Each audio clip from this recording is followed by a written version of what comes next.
Welcome, sports fans. Welcome back to this side at Sports TV, the place you guys come to get the best, most interesting, and riveting sports topics, discussions, and debates on the internet. Before we get into today's video, don't forget to like this one, leave a comment, subscribe to this side at Sports TV, and one more thing, and that's to share the video to at least 10 people, get us 6 subscribers. Because if each and every one of you guys can manage to do that, do you know how many subscribers that get us by the end of the day? Alright, people. So as you guys saw in the title and thumbnail, we're gonna do a World Cup video. Yes, so it's 2025, and as you guys already know, the World Cup is next year. World Cup qualifiers continue this year, 2025, and we pick up in June. But before we get to that point, we need to do some things in another 6 months here for make sure say we do the World Cup next year, because really and truly we cannot afford to miss this World Cup. This World Cup is in our backyard, and we need to make sure say we're there. I want to be there, and the truth is I think I'm going to be there, whether Jamaica did there or not. But how much would I love, and how much would you guys love, to be able to wear the gold shirt? You get me? I say the black, green, and gold. Going to the stadium them with a Jamaican flag and hold that up in the World Cup. That would be such an experience. You see me? So not only for selfish reasons, but for I can find so many other reasons. You see me? In terms of the nation, that can we're making it to the World Cup can help us.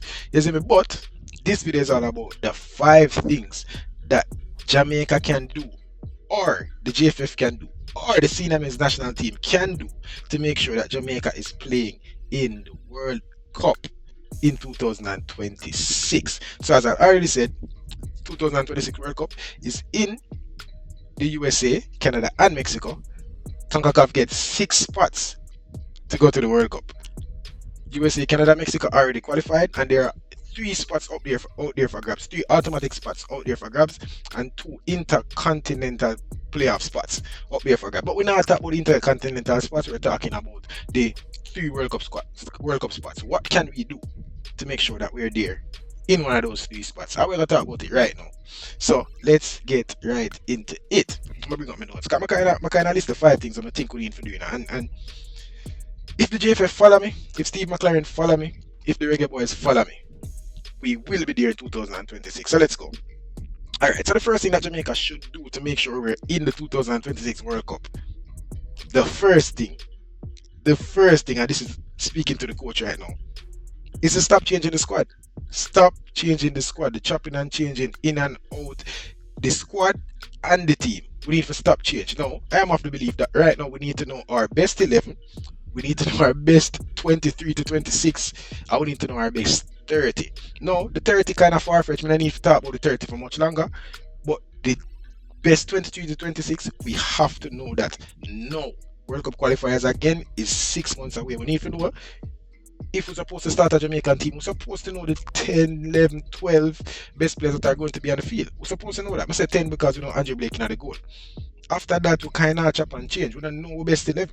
And that is where we think a lot of points have been lost. That is where I think a lot of performances we start well, we stop, because there's not a lot of cohesion in this team, there's not a lot of chemistry in this team.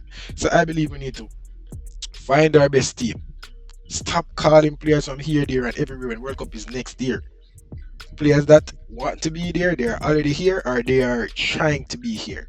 But in terms of right now, we're going to find a new man from the MLS, we're going to find a new man from the USL, we're going to find a new man from the deepest depths of Slovakia and bring him come to play in this national team. It's going to disrupt what we already have going on. Even though we don't have much going on, it's going to disrupt it, and we don't really want that at this moment. So the first thing we think we need to do is stop changing the squad. You know, we're going to do some research.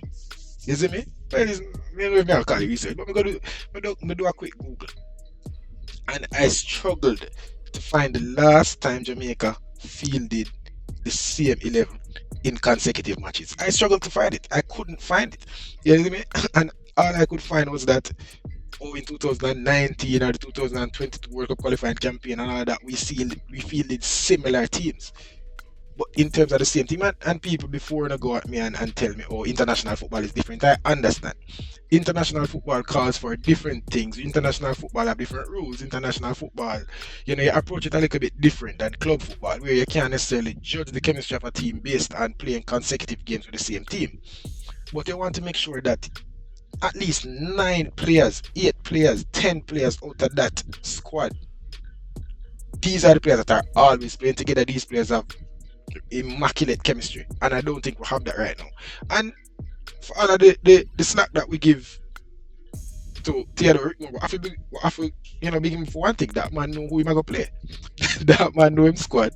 We didn't always agree with it, but that man know who he might play, and he played them. And that. And I think maybe Steve McLaren need to adapt a little bit of that. Know the players that you want to play. Obviously, Steve McLaren is new, and we're looking to see him run so far. But at this present moment, know the players that you want to play. Know your best 11.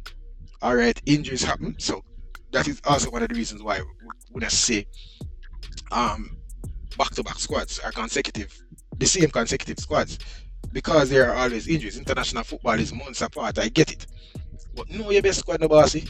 Know your best team, no? Know your best 11, know your best 23, know your best 26. And that is what we want to see. We want to see a core 13, 14, 15 players always playing. That core of the team is what we want to see at the moment. And if we can manage to do that and finalize those players that we know will always play, those players that we know that are Jamaica's best players, this will contribute positively to us making it to the 2026 World Cup. Big issue, and I have to start there. Is it because it's something that we hate to see, bro? We cannot get a predicted lineup right. We cannot get it right. Even when we think, say, yo, the coach love this player, he's going to play him, he not do it. You play him in a harder match, but then the easier match we need him to play, for sure in quality and help us get over the line, you don't play him. So these are the things that we want. We want to see improve. Know your squad. Know your best 11. Know your best 18. Know your best 23. Know your best 26. Know your best 30. Swap out in terms of injury. But right now it's all about building chemistry, building cohesion, building that togetherness that we need when going to the World Cup. You see me? So that's the first thing. Number one thing that Jamaica should do to make it to the 2026 World Cup is stop changing the squad. I really and truly that is something that you shouldn't do. So stop referring to something that you shouldn't do. But that are the first thing. Number one. Number two is improve infrastructure and support the boys. Now this now is speaking to the fans and the JFF. Improve the infrastructure. When we say improve the infrastructure, what am I talking about? Number one, we are talking about the national stadium. And although the JFF doesn't own a national stadium, I understand that people, JFF have to pay whenever we play at the national stadium. The Jamaica National Stadium, the office, Independence Park, Jamaica has to pay. The CNM's national team has to pay whenever we play a match on that stadium, on that park. But at the same time, people, work out something with Independence Park Limited, work out something with the national stadium. Whenever we have matches coming up, for a couple months, we can't have concert on the stadium, bro. We can't. I'm not saying that we can't, period. I'm saying that whenever we have games coming up, we can't have events on the stadium. Now we are going to a period right now where we have a lot of track meets, champs are come up. I don't know how best we can do it, but we need these boys, these professional players playing on better surfaces. We can't call them senior pro and run and make them play a catching all, and I feel that is just sand on some parts of the field. Obviously, they're doing better now and they're trying to build it up, but we have to develop the infrastructure in the country, the football infrastructure much better in terms of the changing rooms need for improving at Independence Park and in catching all. The field need for improve massively. A lot of people don't even know that when matches are played, and this is normal, people. But I feel like we take it to a different level, bro. Them man, we all spray ground. Obviously, you spray the grass whenever match come. Obviously, you manicure you manicure the field, and then some people put a little bluish green paint over the grass.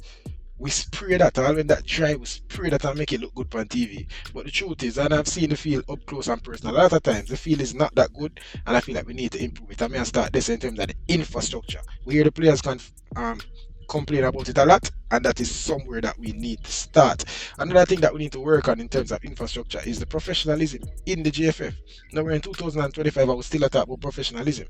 That is not something that I should even be mentioning right now. But On the back of a year where we see Liam Bailey come out, Mikel Antonio come out, and Ravel Morrison come out talking about the professionalism of the GFF and the infrastructure of the GFF or lack thereof.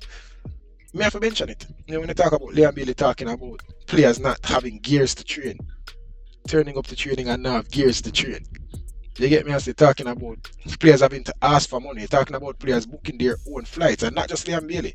Mikel Antonio talk about this, and Ravel Morrison talk about this. Players booking their own flights, players having to upgrade their hotels. And I understand people. Jamaica is not a first world country, we're not a rich country by any means. But at the same time, we have sponsors. Go out and see sponsors for the team. You have some world superstar of players in this team. Go and find sponsors for the team. You know, and then invest in the team, invest in keeping these boys comfortable. You get me? I say you can't have big professional sit down in a economy. Me can tell you, because when the money travel by themselves, they are not around there, so you cannot put them around there. And I don't think that is fair. I feel like every player should have first class seats. You know, if you book them economy and tell them if they want them can upgrade it. I don't like that, and I don't think they should do that. People, I've been on airplanes with professional players before, Jamaica professional players before, and not once have I ever seen a player sitting in the economy or anything less than first class, always at the front of the plane. You see me? So the least we can do is make sure these players have their flights booked on time. You get me? I say their hotel rooms booked on time. Being sharing hotel rooms, that should be up to the player, but I'm of the belief that big man of your share room with big man. That's just how me feel about it. If it's a common practice in football, especially international football, then so be it. I just don't believe that should be happening. But in terms of infrastructure, those are a couple of things that we need to improve. Paying the players.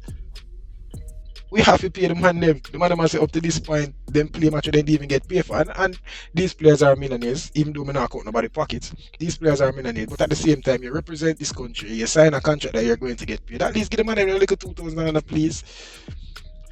Alright. That's from the JFF side of things. Let's talk about the fan side of things. And when I mention support the players, and I have to say, the fans have been doing a really good job, especially for the last 2 or 3 games. The stadium get a good crowd. You get me? I say I'm not going to say it wasn't full to capacity, but it was a very good crowd, and it's been years, over 10 years. I haven't seen the national stadium that full for a football game, for a Jamaica senior men's national team game. You see me? So I think that the fans are doing good right now in terms of supporting the players. I just think the players need to give them some performance, some performances to inspire fans coming back to watch it, to watch them. I don't think right now fans really want to watch the national team. It's just that there are a lot of hype in terms of Liam Bailey playing, maybe Mason Greenwood coming in. People are going to want to see that people are come. And I have to say, big up again to the GFF. We beat them when them forget them beaten. No, me I give them props when them supposed to get them props. They hired a new marketing team. They are working with 87 Streams in terms of promoting the games, and they've been doing a phenomenal job. And what did I say was going to happen?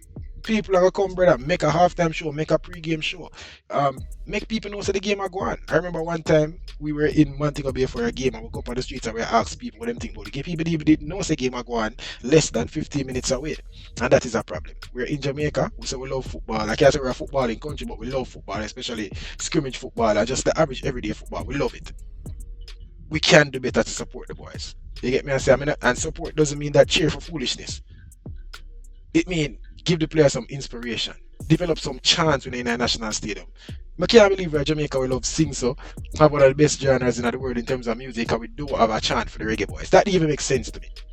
You see me? After when we in a national stadium, we know say after we sing the anthem, I think we have one of the most beautiful anthems in the world, by the way, which we should be singing, but it's whatever. We have an anthem we sing, but after that, we not have nothing what we sing for the boys. We not have a chance. We not have a little vibes building in the national stadium. It's just 3 different bands playing 3 different music, adding to the atmosphere, I guess. And I think we can do better in terms of that. So again, people, the second thing that we can do to make sure that Jamaica is playing in the 2026 FIFA World Cup is to improve the infrastructure and support the boys. The third thing that we need to do is make tactical improvements and make tactical improvements and find our identity. Make tactical improvements and find our identity. When I say make tactical improvements, I'm speaking about our style of play. I'm speaking about when Jamaica go up on the pitch, what are we doing? Coach, we are going to tweak to make sure that we are not losing our drawing games to teams that we're supposed to be beating 3 and 4 nil. What are you going to do to make sure that happens? And we need to know that. No, I'm not say have a big press conference and say what you're going to do and inform the other team.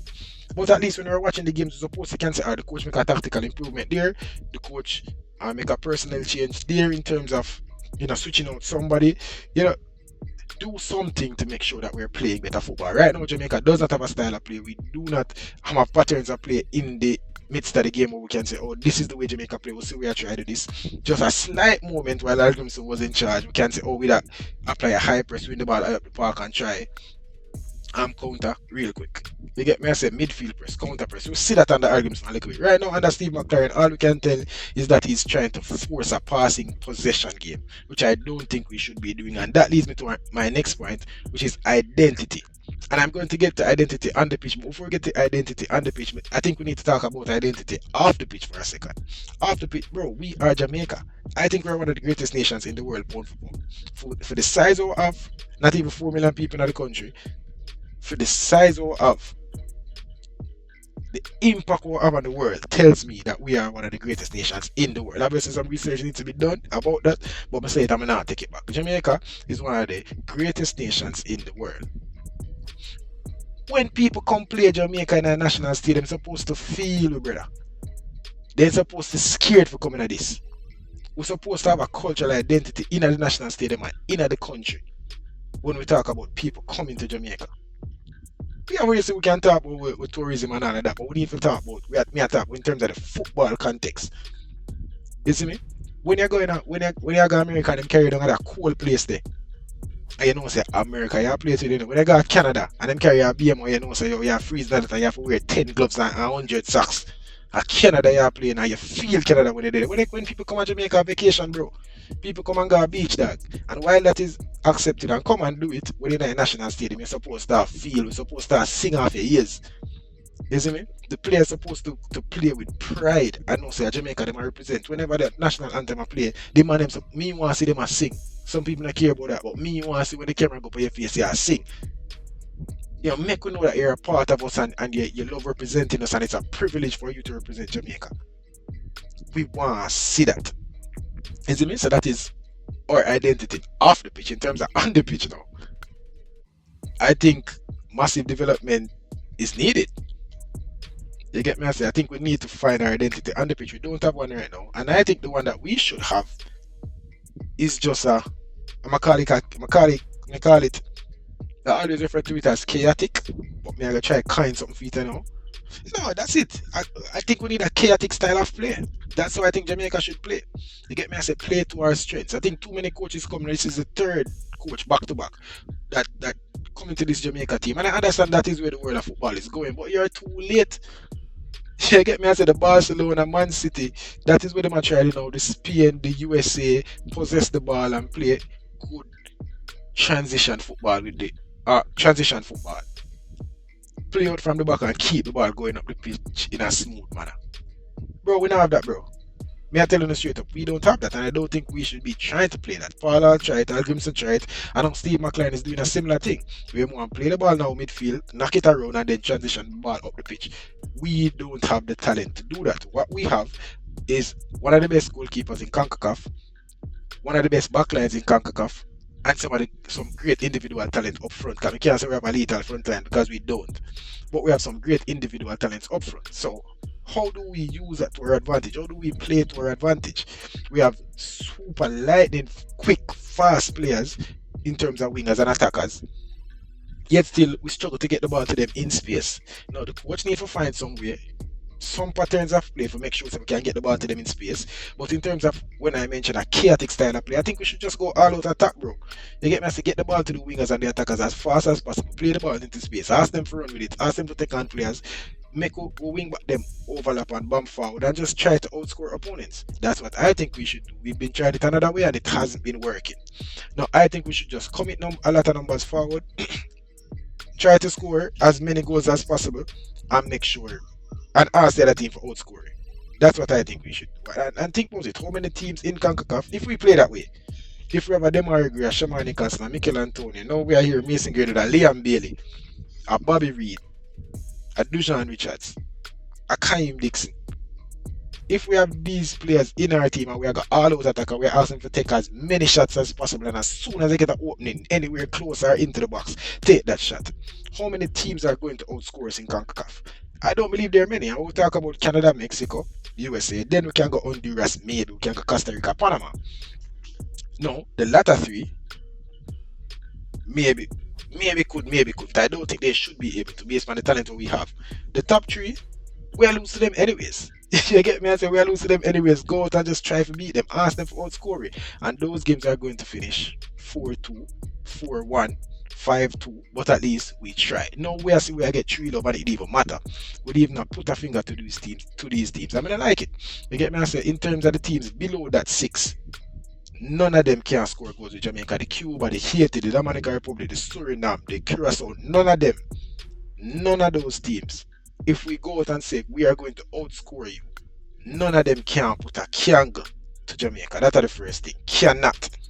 You see me? Cannot. So, that is what we need to do. You see me? That is what we need to do. Play a chaotic style of play. Commit numbers forward. Overlapping wing backs. Take a lot of shots. Win corners. Swing the ball in the box. Everybody forward. Obviously, I don't mean everybody.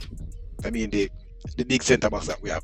Just try to score as many goals as possible. Not a lot of teams in CONCACAF will be able to outscore us. I am of that belief, and that's how I think we should play, and that is our identity that I think we should have on the pitch. Alright. What do now? Number 4. The fourth thing that I think we should do to make sure that Jamaica see them as national team is playing in the 2026 FIFA World Cup is simply in the World Cup qualifiers. Beat the teams that we are favorites against and don't lose. Don't lose to the ones that we are not clear favorites against. Simple. Beat the teams that we're supposed to beat and don't lose to the ones that we're not supposed that and don't lose to the ones that we are supposed to lose to or that are closer to us. That's honestly how I think we should do it. No. Alright, let's get into it. Screen share, let's go. So, what I'm going to talk about right now, because I not just mention what we need for doing it, I kind of going to break it down so that the people understand exactly what I mean. I said we need to win the games against the teams that we're clear favorites against. The drawing against Cuba and them days, that done. That's supposed to done. The drawing against Suriname, that's supposed to done. We're not supposed to do nothing like that. Win those games convincingly and then don't lose to the other ones. That's just how I believe we can progress. But I never say beat everybody in our way because the truth is we can't. We're just simply not good enough to do it. As if we are 6 months away from 2 of the most important games, and I can't say I'm super confident that we're going to beat Honduras in National Stadium. But before we get to the actual fixtures, and people have one more point to make, I'm going to finish up a point here and then do the last point of the 5th thing that we should do. But we just want to give the people some context. Because we're talking about the World Cup now. This is the World Cup qualifiers. So I'm going to start with explaining the second round and then the third round. The second round is all but complete. So 30 teams, 2 teams from the previous round, and then the teams rank 1 to 28 and the FIFA ranking were drawn into 6 groups of 5 teams. Single round robin games were played, 2 home, 2 away games, with the group winners and the runner-ups qualifying to the third round. Now the third round will have 12 teams. You see me? And they will be drawn into 3 groups of 4 teams. You see me? And then all teams will play the double round robin, which means that every team will play each team twice, home and away. 2 best ranked runner-ups got the Interconfederation playoff, and the 3 teams that top the groups will go to the World Cup. So as it stands right now, let's talk about it. So these are the five groups, you see me? And as them say, the top 2 from each group are going to advance to the next round. So as it stands, Honduras, Cuba, and people, a lot of these groups are not over now. Cuba or Cayman can make it out of this group. Now I think it will be Cuba, you see me? But it can't happen. You see me? Honduras, Cuba, Costa Rica, Trinidad and Tobago. I think that's how this group will finish. Curacao, Haiti, I think that's how this group will finish. Nicaragua, Panama, that's how I think that group will finish. I actually think Panama will win this group, but those are the two teams that will come out of the group. Guatemala, Jamaica, these are the two teams that will come out of this group. Suriname, Puerto Rico. This one, I think El Salvador can come out of this group. Suriname actually doing very well in this group, but I think it's up between Puerto Rico and El Salvador. No, people, when I hear the team that we mentioned a while ago, when I hear the team that we mentioned a while ago, you see me? Three groups of four teams are going to be played. Six group exists right now. Two teams qualify from each group. How much group we say I got exist in the next one? Three. Which means that each group will have two first place teams. Each group in the third round will have two first place teams, which means that Jamaica can be in a, if we don't do a job. And even if we do a job, we can end up in a group with Costa Rica, we can end up in a group with Panama, we can end up in a group with El Salvador, we can end up in a group with Suriname, we can end up in a group with Cuba, we can end up in a group with Haiti. You get me? I say most likely we'll end up in a group with maybe Cuba or Haiti. But I think that's if we do our job. Now if we don't do our job, we're going to end up in a group with two of those teams. You get me? I say. So we want to make sure that we do our part in the next round. In the next round of games, we have the British Virgin Island coming up, which we are going to win, and we have Honduras coming up at home, which we need to win. So as I say, win the games that we're supposed to win, and then don't lose the ones that we're not supposed to. You get me? I say I'm not confident that we're going to beat Honduras, but I think we can. And if we put it together upon there, we will be able to beat Honduras. You see me? So win those two games, and in the next round, so we get a Costa Rica, Panama. Don't lose to those teams, and then the other two teams and then the other team that we have, beat them. So we get Panama, which is probably the hardest challenge that we can get in the next round. So we get a Panama in the next round, and then so we get a Trinidad and Tobago in the next round that finished second in their group. So we have Trinidad and Tobago and Panama. What we need to do is beat Trinidad and Tobago home and away convincingly. We're not talking about one love and a two love. Fling with Trinidad and Tobago. And then when Panama come to Jamaica, beat them. And then when we go away, don't lose. Simple. And that's how we make it to the World Cup. The fifth thing that Jamaica can do to make sure that our reggae boys are playing in the 2026 FIFA World Cup in North America is to find our competitive edge. It's as simple as that. I don't know what our competitive edge is at the moment. I don't know what our competitive edge is, people. But I think we need to find our competitive edge. We need to find what makes this Jamaican team tick. What makes this Jamaican team win games. We don't have that at the moment, and we need to find it. We need to find out who is that player. And by the way, I think our competitive edge is going to be individual talent, game winners, or a star player. We need to make a star player. We need to find a star player. USA have Christian Pulisic, who is not only a star player by name but by performance. Canada, them have them Alphonso Davis. Them have a lot of other players, and don't get me wrong. But in terms of that one player that you know is going to give you, even when they not play good, them are going to win the game for you. I feel like we need to find a star player, and if we don't find a star player, we need to have individual brilliance from players around the park that is going to win us games. That I believe is our competitive edge, because we have a lot of individually brilliant attackers that I think can do well for us.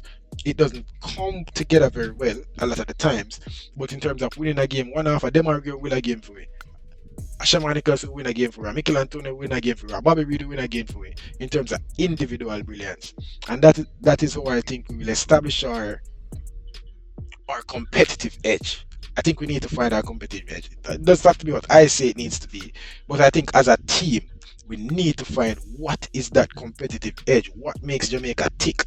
What is going to allow us to go to Costa Rica or Panama and beat them 1-0, or make sure so we do. So what is going to do that when we're 1-0 down? What is going to be that one thing about Jamaica that prevents us from losing that game? There we have it, people. There we have it. If you like the video, I want you to like that video. Tell me what you think about the video. So I'm gonna drop more of these videos. I'm gonna just come up with some things and just talk about it. But this has been 5 things that Jamaica should do to ensure that they're playing in the 2026 FIFA World Cup in America, in USA, Canada, and Mexico. People, if you like the video, don't forget to like the video, leave a comment, subscribe to this side at Sports TV, and the one more thing, and that's to share the video to at least 10 people, but ensure to get us 6 subscribers. Because if each and every one of you guys can manage to do that, do you know how many subscribers that would get us by the end of the day? We that people. Gone, gone.